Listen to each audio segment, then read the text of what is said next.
Estamos en nuestro curso de Apologética 1 y vamos a desarrollar un tema muy importante para nuestra fe, para nuestra vivencia de fe y para nuestra iglesia. Y este tema se llama Pedro en la iglesia. Y todo lo vamos a hacer en el nombre del Padre, del Hijo y del Espíritu Santo. Amén. Envía, Señor, tu Espíritu Santo sobre nosotros para comprender rectamente tu palabra, para acogerla en nuestro corazón y ponerla por obra en nuestra vida. Tú que vives y reinas por los siglos de los siglos. Amén. Este tema es bien importante porque muchas personas que cuestionan la fe de nosotros los cristianos católicos, a veces dicen y afirman de que la iglesia, la institución del papado o de la cátedra de Pedro, surgió a partir del siglo IV y por razones políticas. Hace algún tiempo, un señor que es embajador de un país europeo en nuestro país, fue invitado a una radio local y él, como una persona muy culta, pero cuando le preguntaron acerca de este tema, él dijo precisamente eso. Él dijo, no, lo que pasa es que el papado surgió en el siglo IV y por razones políticas. Tal vez él no haya tenido la oportunidad, que vamos a tener la oportunidad hoy, de revisar la historia y poder ver cómo la iglesia surgió, no como grupos de personas que no tenían forma, sino como una comunidad que sí tenía una organización desde el principio. Y eso es lo que vamos a estudiar hoy en estos pocos minutos en nuestro curso de apologética. Pedro en la iglesia. Jesús puso a Pedro como jefe de sus apóstoles y de toda la iglesia. Si ustedes recuerdan, cuando al Señor Jesús le presentaron a Pedro, sucedió lo siguiente, y lo vamos a leer en San Juan, capítulo 1, versículo 42. Vamos a leer desde el versículo 40. Andrés, el hermano de Simón Pedro, era uno de los dos que habían oído a Juan y habían seguido a Jesús.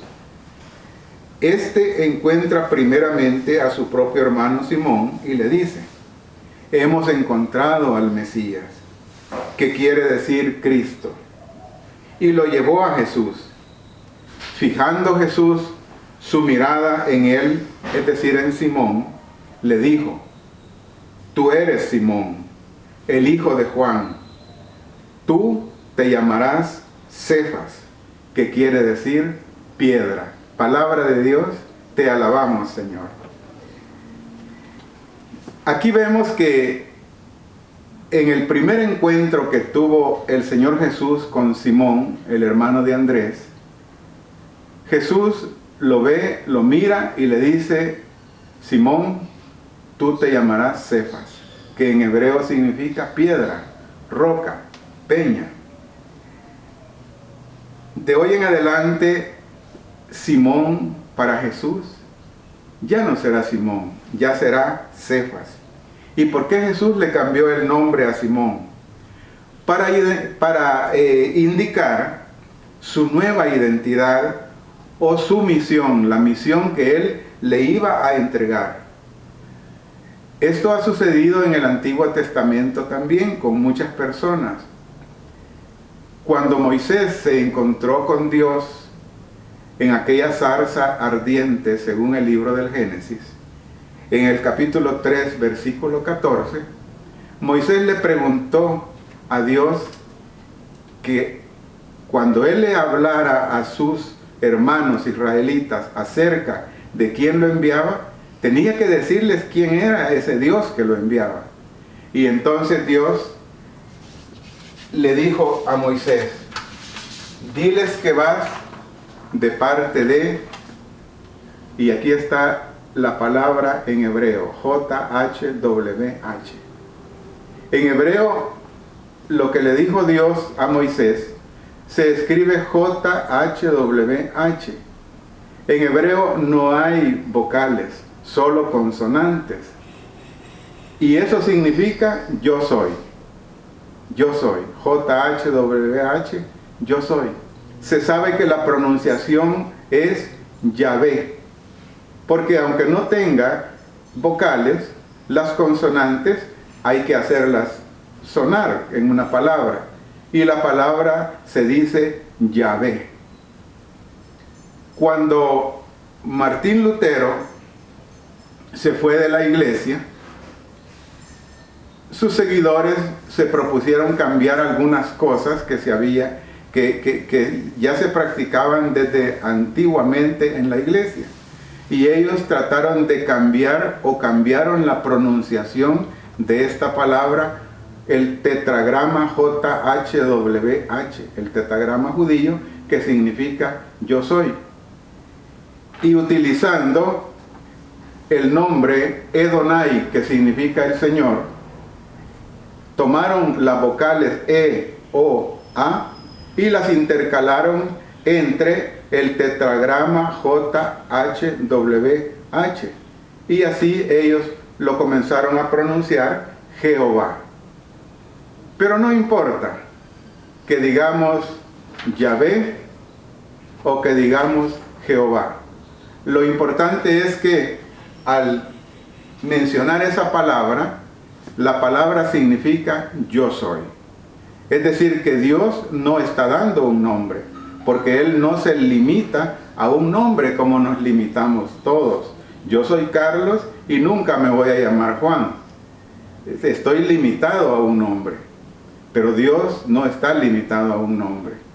Por lo tanto, cuando Moisés le pregunta, Dios le dice, yo soy. Y le dirás que vas de parte de yo soy. Y ese yo soy se escribe con el tetragrama judío JHWH,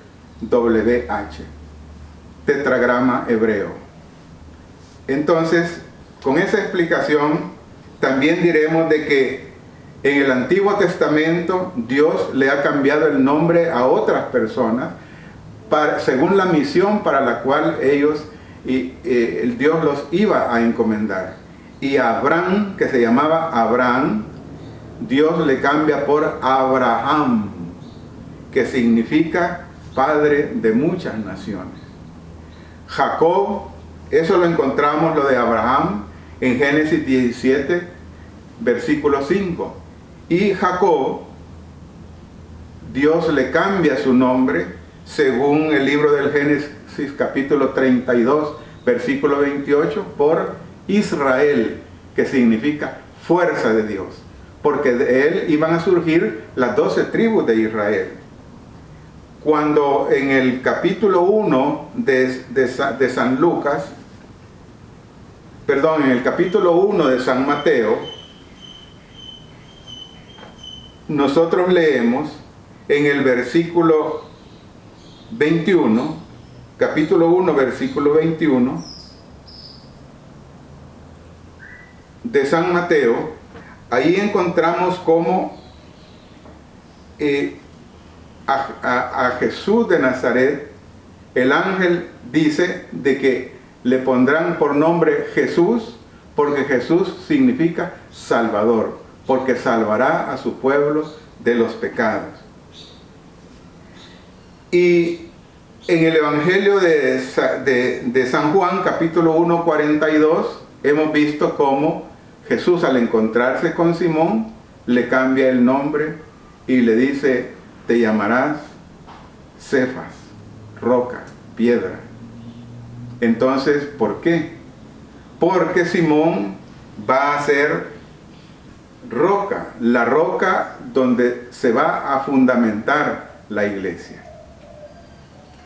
Y eso lo encontramos también en otras lecturas bíblicas. ¿Por qué es que Jesús le dice que es la roca? Pues bien, Jesús es la roca, es la piedra angular. Eso lo dice la primera carta de San Pedro, capítulo 2, versículo 8. La carta a los Romanos, capítulo 9, versículo 8. Y también en Efesios 2:20 se nos dice que Jesús está a la base de la iglesia. Pues bien, cuando Jesús desaparezca de la vista de los hombres, porque ya no va a estar en este mundo, quiere que Pedro tome su lugar para que sea el que le dé unidad a la iglesia, unidad en la autoridad.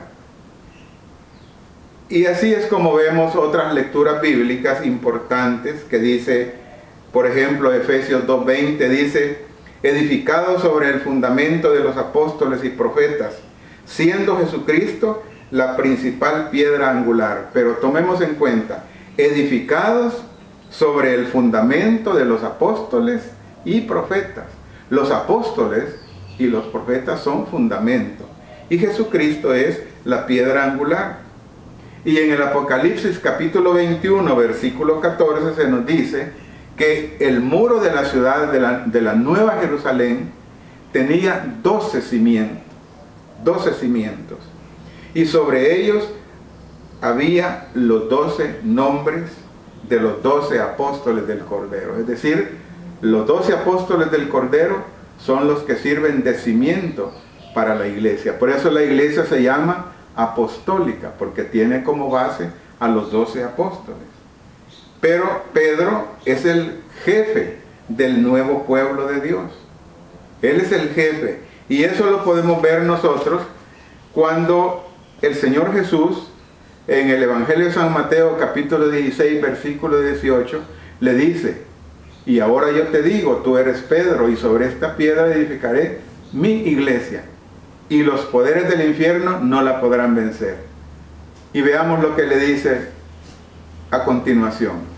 Y yo te daré las llaves del reino de los cielos, y lo que ates en la tierra será atado en el cielo, y lo que desates en la tierra será desatado en el cielo. Le da a Pedro autoridad y lo constituye en la cabeza de la iglesia. Pero también lo hace pastor supremo. Si ustedes leen en el Evangelio de San Juan capítulo 21, versículo 15 al 17, eso lo podemos leer de las Santas Escrituras, San Juan capítulo 21, del 15 al 17, vamos a leer lo siguiente. Dice lo siguiente: después de haber comido, dice Jesús a Simón, Simón de Juan, ¿me amas más que estos? Le dice él, sí, Señor, tú sabes que te quiero. Le dice Jesús, apacienta mis corderos. Vuelve a decirle por segunda vez, Simón de Juan, ¿me amas? Le dice él, sí, Señor, tú sabes que te quiero. Le dice Jesús, apacienta mis ovejas. Le dice por tercera vez, Simón de Juan, ¿me quieres? Se entristeció Pedro de que le preguntase por tercera vez, ¿me quieres? Y le dijo, Señor, tú lo sabes todo, tú sabes que te quiero. Y le dice Jesús, apacienta mis ovejas. Palabra de Dios, te alabamos, Señor. Esto es revelador porque el Señor Jesús hizo de Pedro el pastor supremo del rebaño. En esta lectura vemos como el Señor Jesús le da un mandato, 3 mandatos: apacienta mis corderos, apacienta mis ovejas, apacienta mis corderos. El cordero es el hijo de la oveja, porque el macho de la oveja es el carnero, pero el cordero es el hijo, es el tiernito, el hijo, el pequeño, el hijo de la oveja. Entonces el Señor Jesús manda a Pedro a ser pastor tanto de los hijos de las ovejas como de las ovejas mismas. Entonces Pedro es el pastor supremo. Y en el capítulo 22, versículos 31 al 32, esto del Evangelio de San Lucas, Simón recibe de parte del Señor Jesús un mensaje donde le dice, mira que Satanás ha pedido permiso para sacudirlos a ustedes. Pero yo he rogado para que tu fe no desfallezca. Y cuando tú hayas vuelto, confirma a tus hermanos. Es decir, Simón, uno de los 12, tiene autoridad en esa comunidad. Hay personas que, como dijimos al principio, dicen de que la iglesia no tuvo un dirigente así claro, sino que fueron surgiendo las comunidades y las comunidades mismas se fueron administrando. Hasta que, como lo decíamos al principio, por razones políticas, allá por el siglo IV, hubo que nombrar una cabeza y le pusieron por nombre Papa. Pero eso no es cierto, porque si nosotros nos remitimos a la historia, vamos a ver que en este libro, La historia de la Iglesia, del señor Ludwig Hertling, de la editorial Herder, podemos encontrar algo que nos va a ilustrar mucho acerca de la parte histórica de nuestra iglesia. Y les voy a leer una parte de este libro que es muy importante y es básico que lo leamos desde la propia fuente, y dice lo siguiente: al principio los apóstoles regían conjuntamente la comunidad, entre todos dirigían la comunidad, pero cuando en Samaria Felipe, el diácono Felipe, formó una comunidad y nombró encargados, Pedro y Juan se trasladaron ahí personalmente.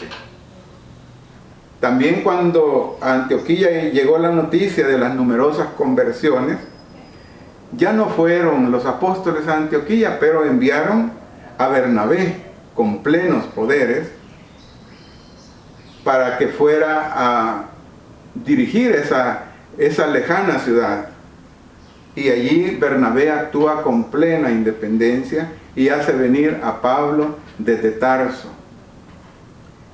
Pero seguidamente Pablo y Bernabé fundan una serie de comunidades en Asia Menor y frente a esas comunidades ponen a jefes locales. Ahí ponen a presbíteros, que significa, la palabra presbítero significa dirigente o líderes. Entonces, tenemos pues que en el tiempo apostólico había una doble jerarquía, es decir, una jerarquía general que la ejercían todos los apóstoles y una jerarquía local que la ejercían los dirigentes que habían sido nombrados para atender las comunidades particulares que se habían ido fundando. Pero cuando un apóstol o varios apóstoles llegaban a una comunidad, los presbíteros locales se apartaban para que fueran ellos los que dirigieran, porque ellos eran los que tenían la jurisdicción general sobre todas las comunidades cristianas. No debemos hacernos ilusiones de que en las comunidades cristianas primitivas había muchas personas, no. En Jerusalén los miembros eran alrededor de 10.000 cristianos y en los restantes grupos llegarían apenas a unos pocos centenares en la época apostólica. Los presbíteros locales eran personas de escasa categoría social y su atuendo exterior en nada se distinguía de los restantes ciudadanos. Eso nos está diciendo este libro de la historia de la iglesia. Lo que importa es la existencia desde un principio de una positiva organización jerárquica. Cuando los apóstoles fueron desapareciendo y cuando murió el último de los apóstoles, entonces la jerarquía general desapareció y cada una de las iglesias, sus presbíteros, tomó la categoría de obispos y se convirtieron en iglesias particulares. Pero hubo algo bien importante, que aun cuando Pedro murió, Pedro, que era el que había fundado juntamente con Pablo la comunidad de Roma, y que Pedro dirigía esa comunidad en Roma, aun cuando Pedro murió, la cátedra de Pedro no desapareció de la comunidad romana. Y la comunidad romana era la que todas las demás comunidades reconocían como la comunidad principal, la comunidad que le daba unidad a todas las demás comunidades cristianas. Por lo tanto, aunque Pedro murió, pero su cátedra continuó vigente. Y después de que Pedro murió, Pedro murió en el año 67, y luego nombraron a Lino del año 67 al año 79. Luego siguió Anacleto del año 79 al año 90. Luego siguió Clemente del año 90 al año 99, y así la sucesión de aquellas personas que tomaron la cátedra de la comunidad romana, de la comunidad cristiana en Roma, y que era la comunidad que era la cabeza de todas las demás comunidades, que la que generaba la unidad, y que todas las demás comunidades la reconocían como la que tenía la primacía dentro de las comunidades cristianas. Pero esto no es solo esto, sino que acá en este libro que se llama Los Padres de la Iglesia, aquí tenemos una fuente histórica muy importante. San Irineo de León, un hermano nuestro cristiano que nació por los alrededores del año 140 de nuestra era, es decir, en el siglo II, él en el año 189 escribía algo que también quiero leérselo para que sea de la propia fuente de los documentos de San Irineo de León.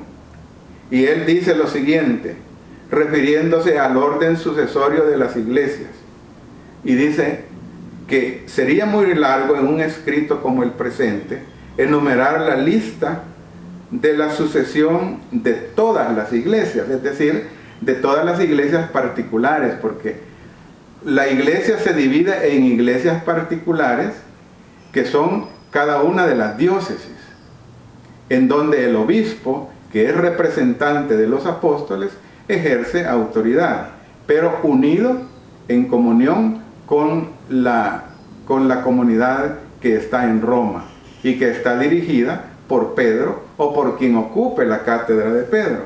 Entonces dice acá que sería muy largo enumerar la lista de todas las iglesias. Por ello, indicaremos cómo la mayor de ellas, la más antigua y la más conocida de todas, la iglesia que en Roma fundaron y establecieron los dos gloriosísimos apóstoles, Pedro y Pablo, tiene una tradición que arranca de los apóstoles y llega hasta nosotros, decía San Irineo en el año 189.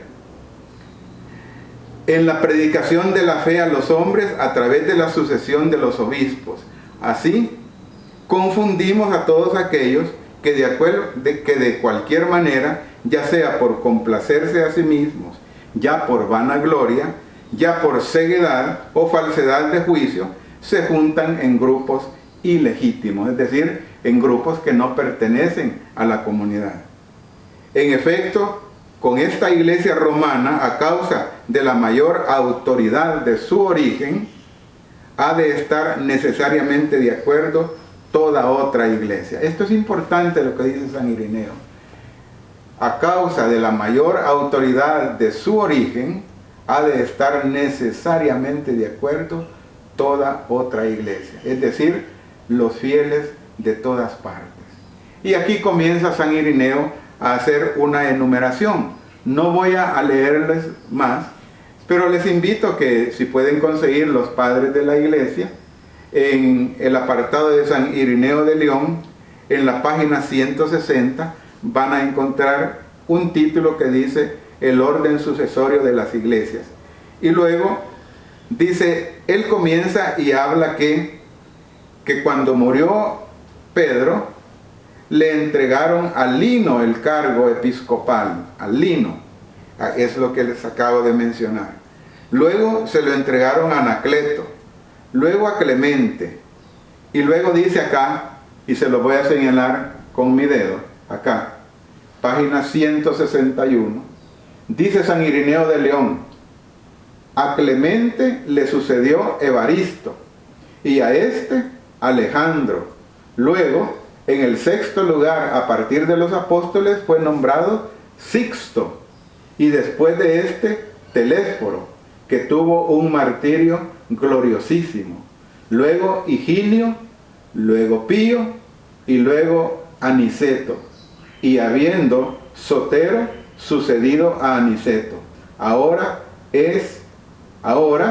en el 12º lugar, después de los apóstoles, ocupa el cargo episcopal Eleuterio. Y yo puse aquí año 189. Claro, San Irineo de León está en el año 189. Y para él, el que está ocupando en ese momento el último lugar en el episcopado de la iglesia que está en Roma es Eleuterio. Si estamos en el año 189, estamos al final del siglo II. Esto significa que no es cierto que algunas personas afirmen de que la iglesia no tenía una organización. Claro que siempre tuvo una organización desde los tiempos de Jesucristo. Desde que Jesucristo puso su mirada en Simón, cuando su hermano Andrés se lo presentó y le dijo, Simón, de ahora en adelante tú te llamarás Cefas, Kefas, es decir, piedra, roca.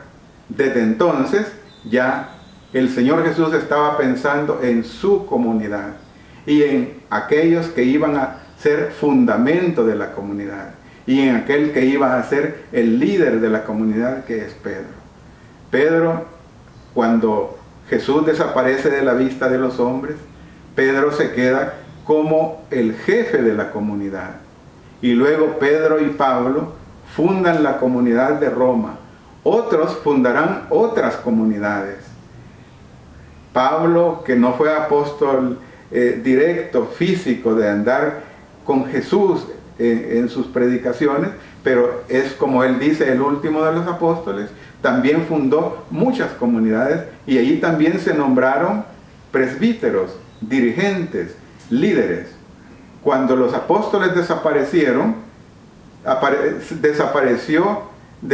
desapareció todo lo que era la administración general de la iglesia y se quedaron las administraciones particulares. Y estas personas que dirigían cada una de las comunidades se convirtieron en lo que nosotros llamamos hoy obispos, los sucesores de los apóstoles. Y estos obispos estaban en comunión con la comunidad que está en Roma, que tiene la cátedra de Pedro, la comunidad fundada por Pedro y Pablo. Cuando Pedro muere, no desaparece la cátedra de Pedro. Y aquí lo dice San Irineo. En el año 189 él hace la lista. Pusieron a Lino, después de Lino se lo dieron a Anacleto, después a Clemente, y luego continúa él haciendo la lista. Por lo tanto, en esta lección queríamos que nosotros como cristianos católicos tengamos claro que el Señor Jesús tenía un plan. El Señor Jesús no dejó a su iglesia como una comunidad sin forma, abandonada, sino que la dejó organizada, de tal manera que hay una jerarquía. Claro, como lo hemos dicho, cada uno de los dirigentes de cada comunidad, cuando desaparecen los apóstoles, toman la categoría de obispos, es decir, sucesores de los apóstoles. Pero todos están en comunión con la comunidad de Roma. Pedro murió, pero no desaparece su cátedra. Pedro y Pablo habían fundado la comunidad en Roma. Pedro dirigía la comunidad en Roma, pero al morir Pedro, pusieron a Lino.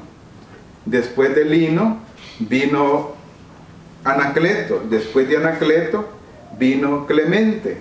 Y tal como lo menciona nuestro hermano San Ireneo de León, en el año 189, después de Clemente viene Evaristo, y así hasta llegar, como dice él, al último que ocupa el cargo episcopal, que es Eleuterio. El último para nuestro hermano Ireneo de León, que estaba en el año 189.